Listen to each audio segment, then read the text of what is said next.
Lorsqu'ils arrivent au sommet d'une montagne, ici ou ailleurs, il y a ceux qui hurlent de joie, ceux qui décrivent longuement le panorama, Collapsing cornices. Ian's giving me the Deadman belay down below. ceux qui semblent avoir du mal à y croire. Nasral. Namaste. Heureusement, l'altimètre est là. Et puis enfin, il y a ceux qui se congratulent. Et puis, il y a ceux comme Ulichtek qui, le jour du sommet, n'avaient ni appareil photo, ni caméra pour immortaliser le moment. Et tout simplement pour nous prouver qu'ils sont bien arrivés tout là-haut. A priori, on croit. Chaque alpiniste, on les croit.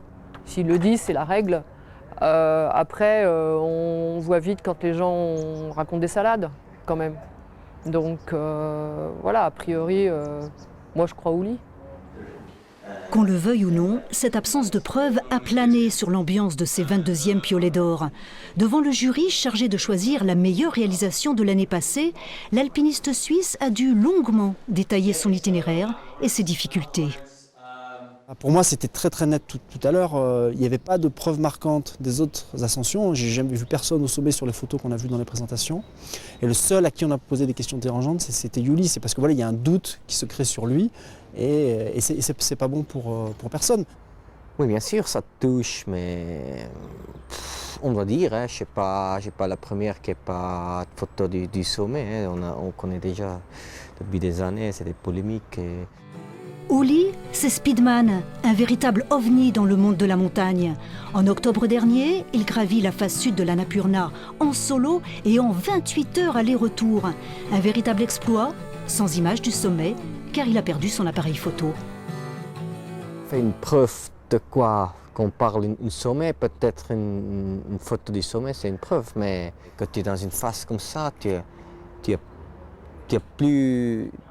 pas de temps pour réfléchir des choses comme ça. Là, tu essaies de rester en vie, tout le reste, ça n'existe plus. Rester en vie, deux Français, Yannick Graziani et Stéphane Benoît, savent bien ce que cela signifie. 15 jours après Uli, ils réussissent la même voie dans des conditions extrêmement difficiles. Leur esprit de cordée leur permet de résister. Eux ont pu faire des photos du sommet, mais à aucun moment, ils ne remettent en cause la réussite de l'alpiniste helvète. On est concentré sur notre truc, c'est compliqué de faire des photos, de ramener des images, on sait que les images en plus on peut les truquer. On peut rentrer à l'infini après dans tout ça, on est obligé de se faire confiance par rapport à un faisceau d'indicateurs positifs, il a fait ça, ça devient cohérent dans son schéma, enfin moi c'est comme ça que je raisonne. Preuve ou pas preuve, les alpinistes sont unanimes, la confiance doit prédominer. Le jury a pensé la même chose puisqu'il a attribué le piolet d'or à 2 ascensions, dont celle d'Ulichtek, mais à terme, cet épisode pourrait faire évoluer les critères de sélection de la manifestation. Je pense qu'à l'avenir, si des gens veulent être récompensés, en tout cas, il faut des preuves. Parce que vis-à-vis des autres.